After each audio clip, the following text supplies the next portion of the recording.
right, everybody. I am Steve. This is A is for Alice, B is for Bob, C is for whatever the hell you want it to be. And today is the record player, and also CD player, because you know what? I'm not a snob about that. I don't care if you play vinyl or CD. I do both. I'm a snob about other things, but not about music. So I'm going to show you here what I got in the month of January. My triumphant return to the VC. Yes, my first full month back. So this is what I got in the month of January. And these are albums, CDs, and books. So let's get rolling here. I'm going to do CDs first. So I got Steve Hackett's new live album. Boy, why is the light so bad in here? What's going on? What's going on? Oh, there we go. That's much better. This is Live Magic at Trading Boundaries. And I guess this is a show he does every year. And I didn't realize it's just pretty much an acoustic set. Yeah, he has somebody else. What's he got? A couple flute players, and he's got a keyboard player. But it's really kind of a subdued, environment, and it's not exactly what I want. I mean, I don't want an acoustic Supper's Ready. So yeah, I will not. If he puts out another one of these, I won't be passing. I will be passing on it, but I would tell you this: any Steve Hackett of these Genesis Revisited albums, get them because they are fantastic. Next up, talk about fantastic. I couldn't believe this. This is the most recent release by Nectar. Now, they put out some fine albums in the early to mid 70s. This is 2024. Mission to Mars? I say mission accomplished. Going on with some more kind of space rock trippy. The Space Lords and their album, Nectar of the Gods.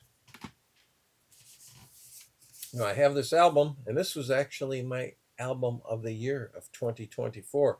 And I liked it so much, I had to get it on CD so I could play it in my car and then also move it onto my iPod. And that is The Cure, Songs of the Lost World. So this is the expanded edition. But you know what? I'm going to tell you this. Unless you just want to hear instrumental versions of this album, save your money. Just get the singular release. This is a band I've heard of, for the last probably 40 years. Never owned any of their music. And then I saw Rob Walker doing a video. And he showed this album. And I said, you know what? I'm going to take a listen to a little bit of this, see if there's anything there that grabs me.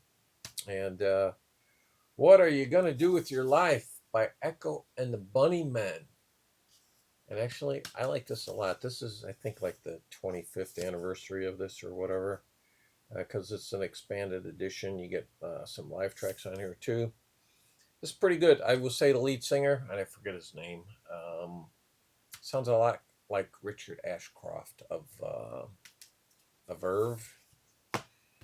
And then I have this album by Peripheral Vision, and the album is called Turnover. And I saw Richard S. Well, that's his former channel. Now he goes by, what is it, Richard's Tap Room or What's on Tap Room. Whatever, he rebranded. I'll put a link in there. And I do like his new name. This is very, it's kind of dreamy. I guess you would, kind of put him in the war on drugs category. But it's got a little more, head bopping to it. It's a little more up tempo than War on Drugs. Really like this album. And I had commented to him that I took a couple listens to it, and I said they reminded me a lot of a band from Sweden. And now here's a segue for you. A band called La Fleur Fatale, and their album Night Generation. Now, this I've had on CD since it came out, which was 2007. Yeah, so this is 18 years old now already. But it's on a really just crappy, flimsy, to call that cardboard would be a stretch. But that was the packaging for it, okay? And I told him that, Richard, I said, you know what? Check out this album because that's kind of who Peripheral Vision reminds me of. And the reason why I'm showing you this, my CD, is because, much to my surprise, because I thought, you know what? I bought the follow up to that album and I wasn't wild about it, so I went to see what they had released since. Much to my surprise, they put out that album, Night Generation, on vinyl. So I grabbed it. And this has an alternate cover. And if you want to know about them, they are a Swedish psychedelic pop veterans, the Fleur Fatale, debut album, Night Generation, has been pressed on vinyl for the first time with new exclusive artwork for physical release. A beautiful album containing multi layered, melody driven psychedelic pop that has been their trademark sound since 2007 for fans of the Beatles, the Who, soundtracks of our lives. Now I hear some Beatles, definitely hear soundtrack of our lives because they're another band from Sweden. I don't hear the Who. I don't know where they get that, but this is a fantastic album. So pick that up on vinyl this month. Then I got I Love the Beat and Paul Collins, The Beat. And then I saw Matthew Street talking about this album, and so I grabbed it because I didn't realize it was out there. And also, one of my favorite artists of all time. He's top 50. Dwight Twilley. Dwight Twilley is kind of like the master of power pop. You need to check out his albums. Pretty good album, so thank you, Matthew. Then I grabbed a couple albums by another one of my favorite artists. I don't think he's top 50, but I love all his albums. That's Richard Hawley, and this is In This City They Call You Love. And I will say, to me, this is kind of the companion piece to what I consider his best album, Cole's Corner. This is just a fantastic album. And then I'm trying to fill out my vinyl collection on him. I have everything he's released, but some of them are on CD. I don't have all of my vinyl, but I managed to find a copy of it's a repress of his album Low Edges. And that is, let's see what color it is. I forget. Oh, it's a cherry red. So there you go. Up next. Now, this is a band from Denmark. And perhaps Jakob and also Morton. He might be able to tell me a little bit more about this band. I initially saw this album on Steve Carlson's channel. He showed it, and I checked them out. To get any band from Scandinavia, I'm going to at least give them a chance. More so if they're from Sweden. But and Steve Carlson said he sent me was it an email or did he just comment on my video? I can't remember. But he said, from what I understand, the correct pronunciation of this band is Lutsuit. So if you can let me know, Morten or Jakob. But this is very good garage, psyche, fuzz tone music, but with a lot more melody than you would expect out of that kind of sound. Finally found myself a copy of, talk about great power pop albums, Belly Button by Jellyfish. I got myself a repress of it.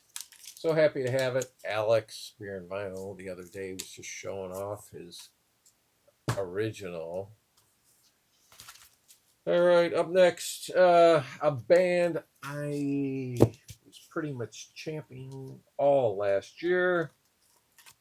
And that is The Wolf.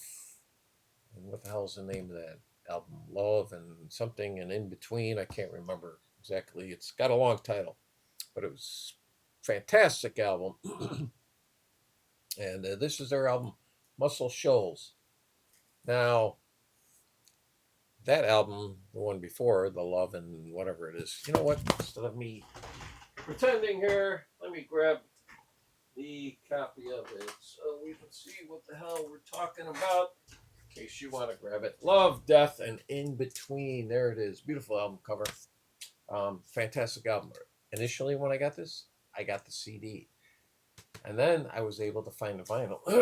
And you know what? Whoever they're using to press their albums, they need to get somebody else, because on this, the CD sounds better. On this, the vinyl, I can't say I'm happy with the sound. Every time, both of these albums, both time I put them down, I'm like, I pull up my needle, clean off my needle, clean off the LP. I'm like, you know what? It just doesn't sound good. And that's the problem with that album. So this is my initiation to this album. And nowhere do I like it as much as this, because when I first heard this, I heard it on CD. So I'm kind of disappointed in this album, but I think it may have more to do with the conversion to vinyl. And then also I got the Fragile, or do you say Fragile, box set. They do a very thin booklet kind of thing, but you do get the LP and the Blu-ray, and then 4 CDs. I'm anxiously awaiting, I think it comes out in March, the Close to the Edge Deluxe treatment, which is my favorite album by Yes. And also a couple books. I got, adding to my collection of the On Track, Every Album, Every Song, Ian Hunter. If you know me, you know how much I love this man. Okay, and then I also got On Track, Every Album, Every Song, Jay Giles Band. Now, my one knock on this series of books is, seems like there's always an error. It might just be a typo. It might be just a glaring omission, or it might be something they got completely wrong. And when I'm talking completely wrong, here's the author's note. No fewer than 5 times have Jay Giles been nominated for the Rock and Roll Hall of Fame in... What does that say? Where is that? Where's the town? It says in Cincinnati. Yeah, nice. Very nice. James Romag and the good people at Sonic Bound Publishing might want to do a little bit of homework. Rock and Roll Hall of Fame is in Cleveland, Ohio, not Cincinnati. So there you go. Those are my pickups for January of 2025. I will see you again next month, unless you watch one of my videos between now and then. Thank you.